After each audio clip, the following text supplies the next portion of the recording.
Hi friends, and welcome back to Rain's Kitchen and Garden.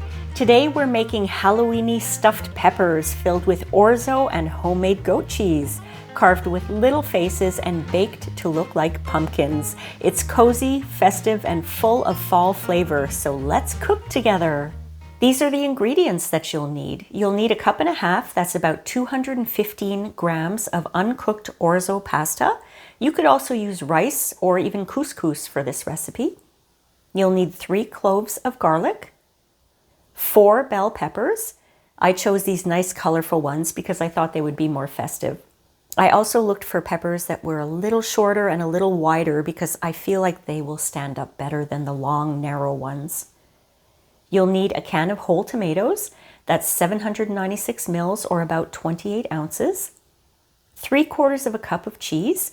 I'm using my homemade goat cheese, but you could also use Parmesan, Romano, or cream cheese. And video to come in November if you want to learn how to make goat cheese at home, so stay tuned. 1/4 cup, that's about 38 milliliters of olive oil.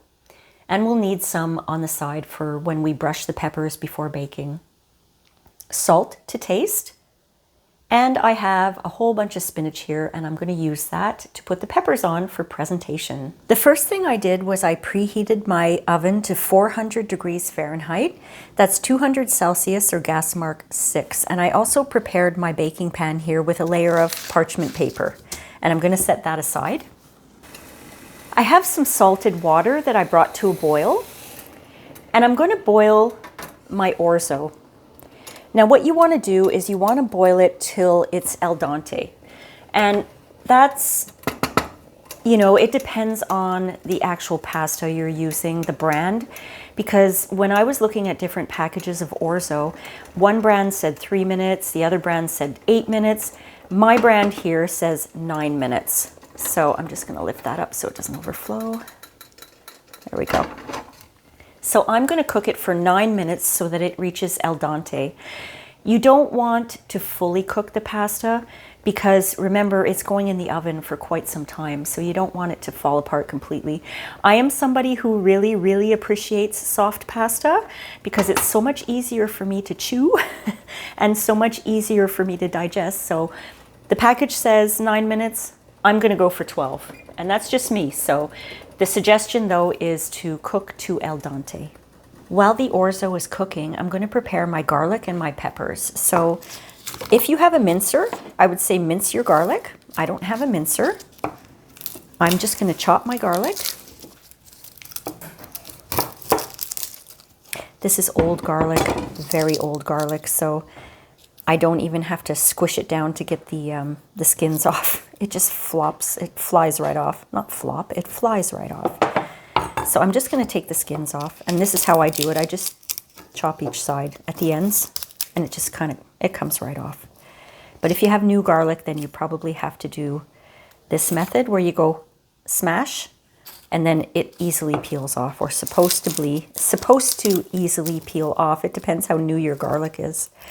Usually I plant garlic every fall, and I have a whole bunch, at least that lasts me probably till when I harvest it in August, late August. It usually lasts me until about February or March. But this year I didn't really do any I almost said garlicking. I didn't do any gardening. It was a rough year for me, so I decided not to do anything in the garden, and that's okay. I ended up buying garlic, and hey, you do what you got to do, right? Next fall, I'm definitely going to plant some garlic, though. So I'm just chopping my garlic into small pieces. But like I said, if you have a mincer, that would work out really well, too.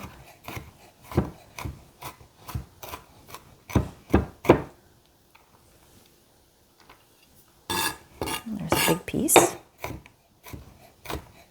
Okay, now this is fine for me.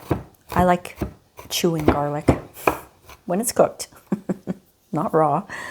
So what I'm going to do is I'm just going to put this in a bowl on the side here that I have.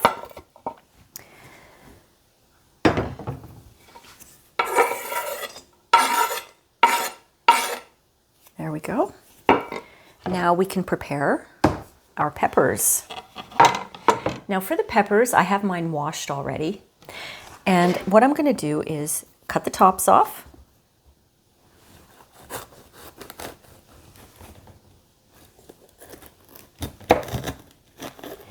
I was going to say that maybe the next one, I'll cut it a little further down because I'm keeping the top because we're going to be cooking it with the top on.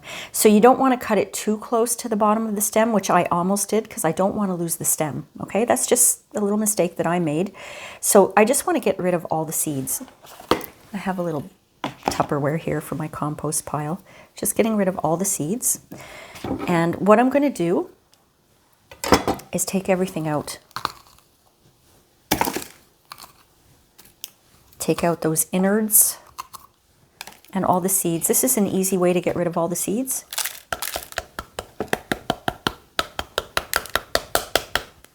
And it usually takes out most of the seeds inside. Usually there's one or two left, but if you just give it a tap, tap, tap, that works too.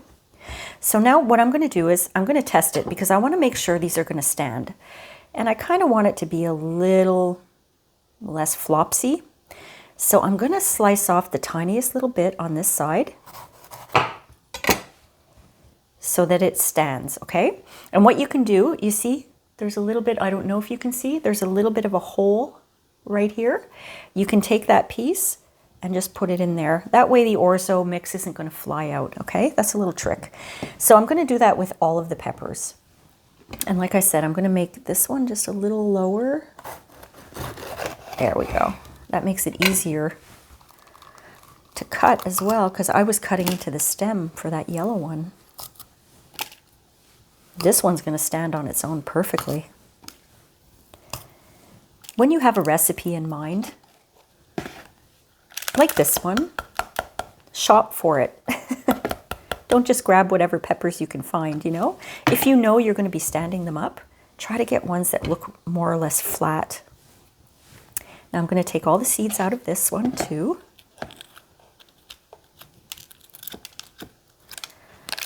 Let's see if this works for the top. Not really. That's okay. A little bit of grunt work.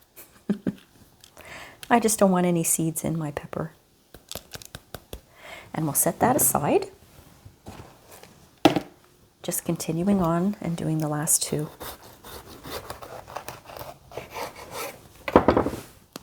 The seeds of these peppers stick to everything. It's not one of my favorite jobs to de-seed peppers. Once it's done, I'm happy.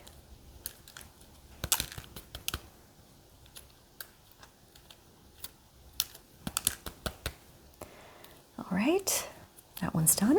And I think this one's okay to stand on its own as well. That one's not too lopsided. Now, let me do the last orange one. It's starting to turn green. Glad I caught it before it's turning green. There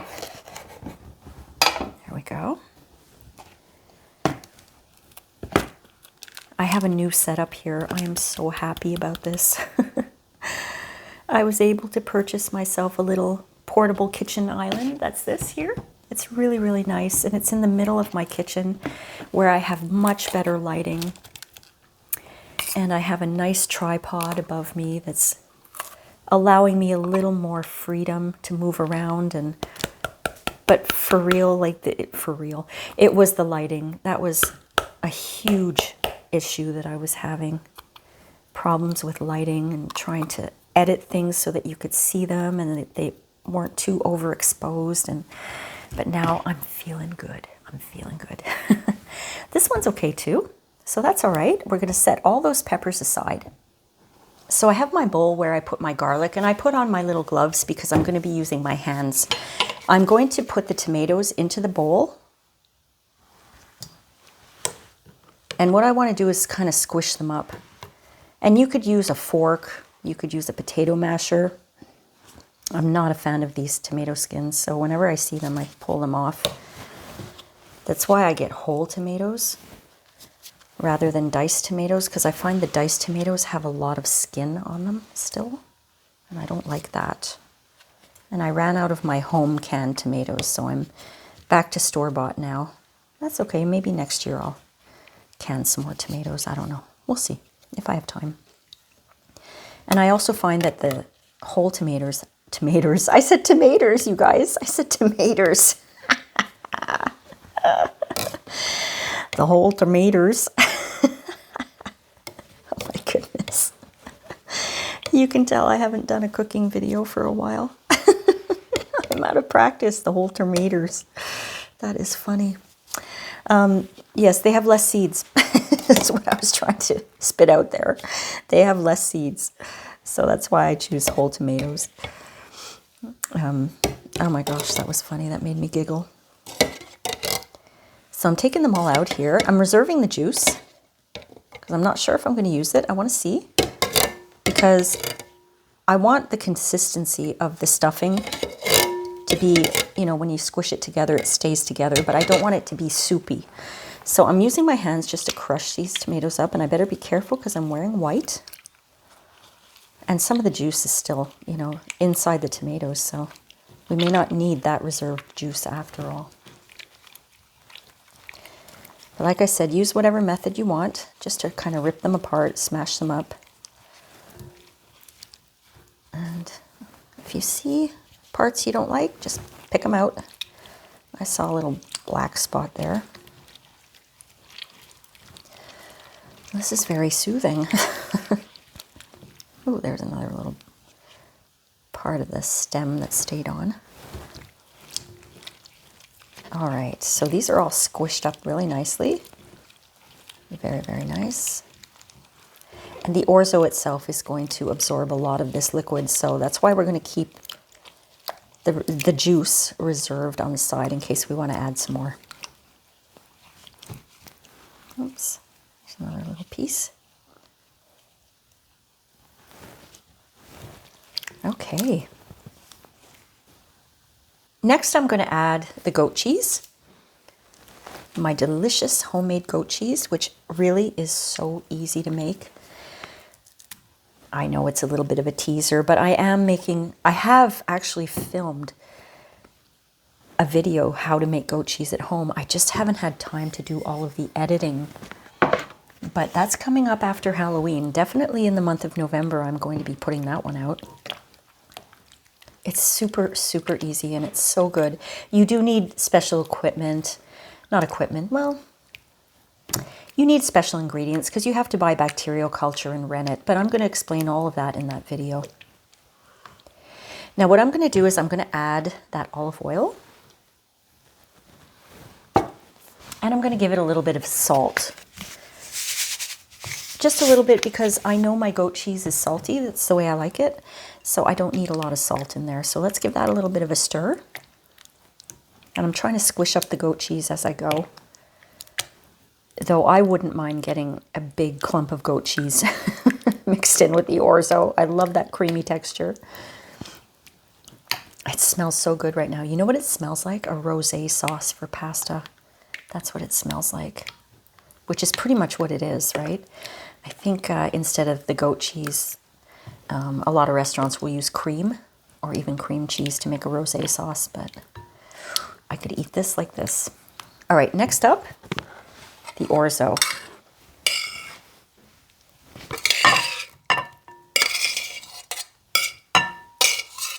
When you're draining your orzo, be careful because they're small pieces. I used a sieve rather than a colander because I didn't want the pasta to fall through the holes of the colander. All right. Sorry about the banging. Like I said, this is a new setup and I'm getting used to it. It's very exciting though. So let's mix all of that together. Yum, yum, yum, yum, yum.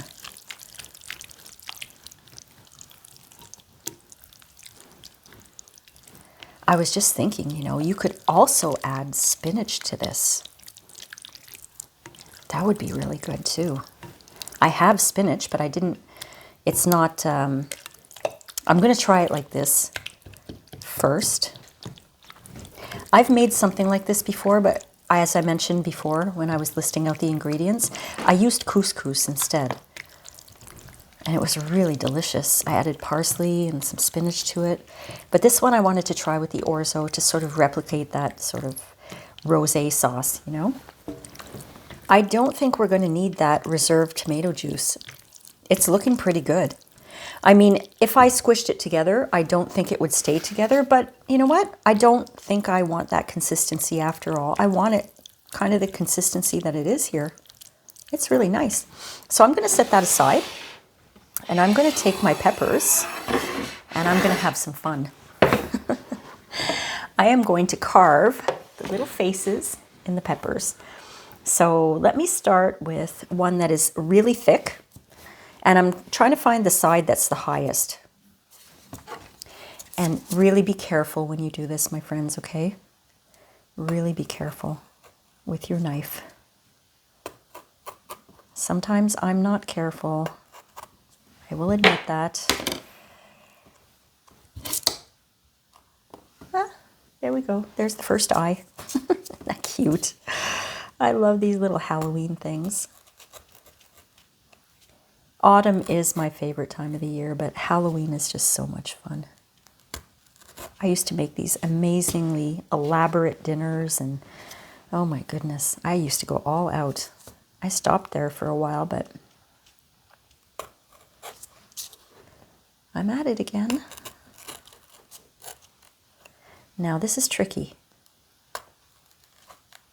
because I don't want to make too big of a hole because I don't want the stuffing to fall out. So how am I going to do this?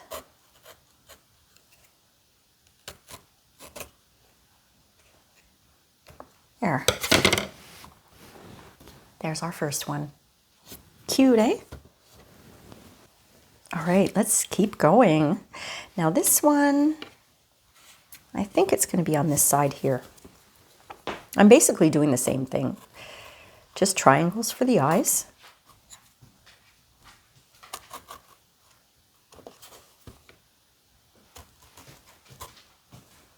Hey, Lucy. My dog is very close by. She likes the smells in the kitchen today. Now for this one, I'm just going to do, oh, it's hard being a dog. All right. Just a little, hopefully this is going to look like a smiley mouth without me breaking the pepper.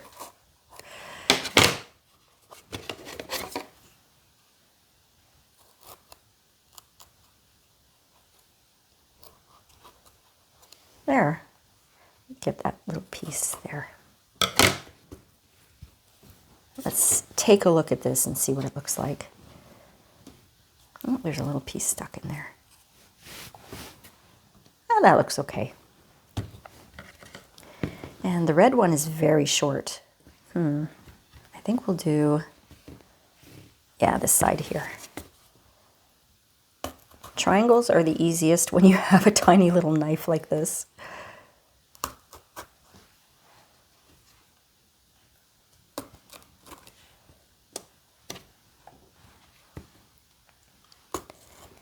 I'm going to just toss these pieces right into the filling, by the way, so as not to waste them. If you had fancy tools, you could probably do some really fun faces.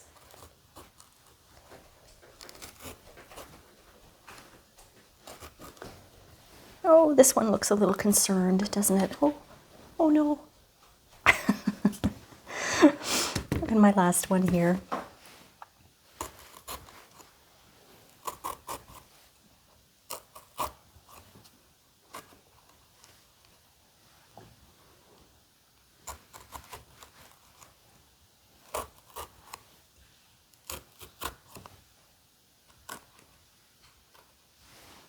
Nice. Okay, I'm going to try to do teeth on this one too. Or at least something a little different. But like I said before, I don't want to make big holes in the pepper.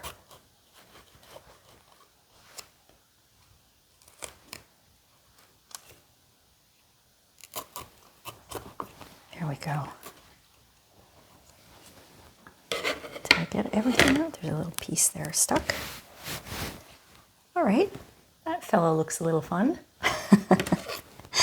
Now what we can do is we can stuff them. Let me just get this centered here for you. Okay, now honestly, my friends, there is a heck of a lot of stuffing. So don't be surprised if you have a lot extra. You could stuff more peppers if you want. Or what I'm gonna do with this is gonna be great. I'm gonna take whatever's left, I'm gonna put it in a baking pan, and I'm going to cover it with some kind of cheese. I haven't figured out yet what kind of cheese, but I'm definitely gonna cover it with cheese, and I'm gonna bake it into a pasta bake. Delicious. It's going to be delicious.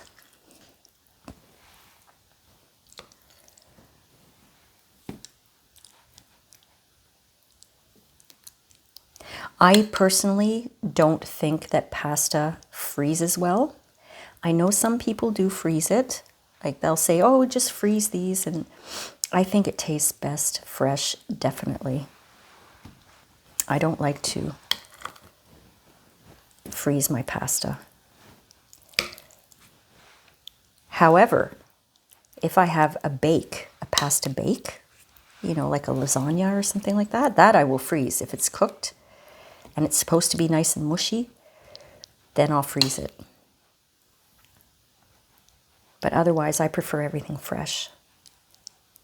I kind of had a feeling I would have a lot of extra filling here.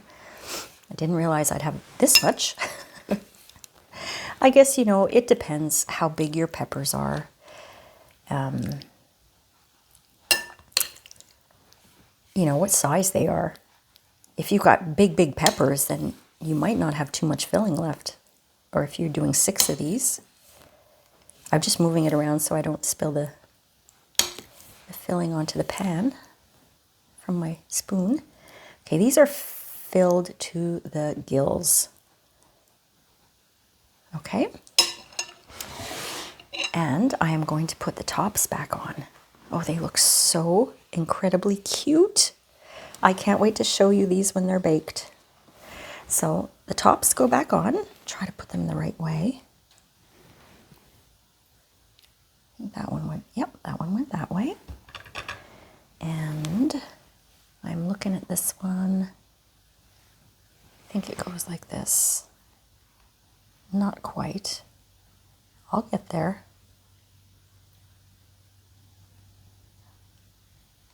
I think I had it right the first time. There we go. Now this one goes like this, I think. There we go. And finally, this one, stick that rice back in there. No, I said rice because it looks like rice. That orzo. This one's overstuffed. That's okay.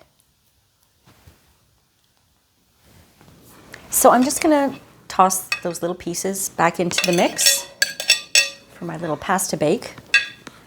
And what I'm going to do next is brush olive oil all over the peppers. Now, interesting thing happened to me this morning. I was looking for my basting brush, which I've had for I don't know how many years, and I couldn't find it anywhere. I looked in all the drawers, I looked in all the cabinets, I looked in places where it would not normally be, because sometimes, you know, when we're not thinking, we put things in places they shouldn't be, right? But it just completely disappeared. So I had an extra paintbrush here. Oh, my oven's ready. That I've never ever used to paint. It was actually still in the package. So I said, oh, okay. I'm just gonna use that. Interesting, huh? How things disappear. I don't remember when the last time I saw that basting brush was, but I'm not gonna cry over missing basting brush. Anyway, I'm an artist, so I like to paint, so I don't mind having a paintbrush in my hand. I just have to be careful, though, that none of the bristles come off on my food. I wash this very, very thoroughly, by the way, if anyone is curious.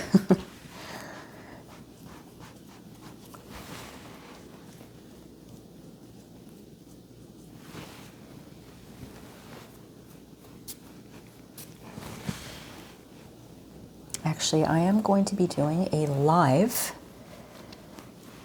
painting video on my other channel, Rain Francis Art, on the 30th of October. It's going to be a Halloween, I think I'm going to use acrylics. I might use watercolors, but it's going to be a Halloween themed painting. And I will promote it here at some point, probably today or tomorrow. So if you're interested in that, come on and we can chat. You can go into the chat and I can chat with you and it'll be nice. It'll be fun getting to know people, painting together. Okay, so now what I'm going to do is I'm going to take some foil and I'm going to loosely cover this and I'm going to put it into my oven for 30 minutes covered with the foil.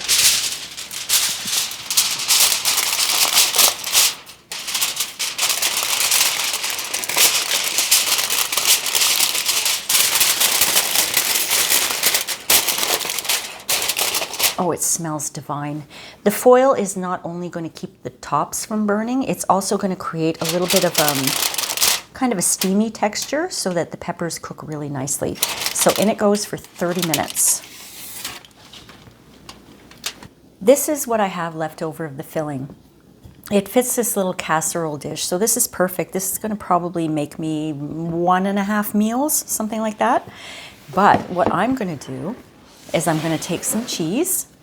I think you've probably figured out by now I am a cheese maker at home. This is my homemade Jarlsberg cheese. Jarlsberg is an Alpine cheese. Look at that. Nice and thin. It's an Alpine style cheese. It's Norwegian, and this is a Jarlsberg style cheese. It's not the actual Jarlsberg because I don't own the rights to that name, just to be all legal and stuff like that. But it's wonderful. Look at all those beautiful holes. They're called eyes. And I make this cheese maybe 3 or 4 times a year.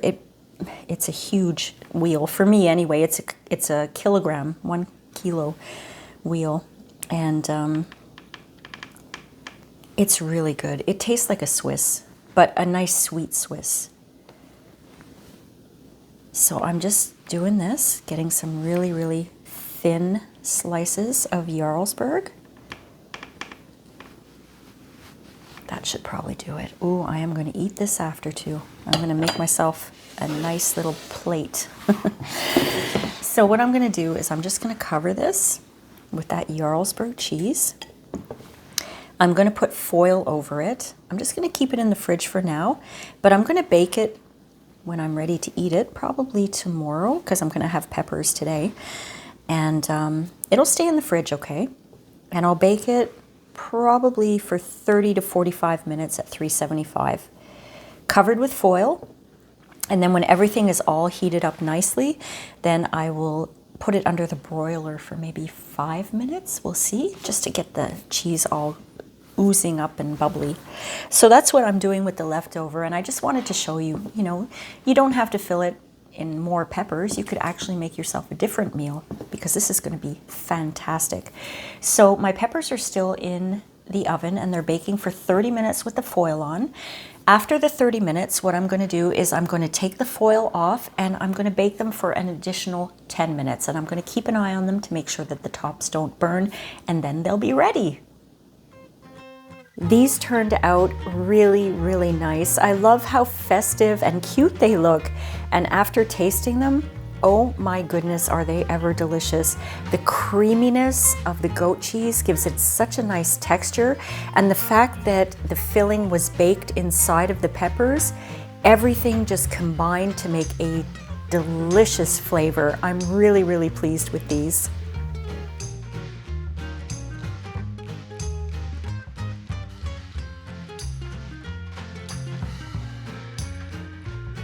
I hope you enjoyed this video today. If you did, please give it a like and please do subscribe. If you don't want to miss out on future videos, don't forget to hit the notification bell for more home cooking.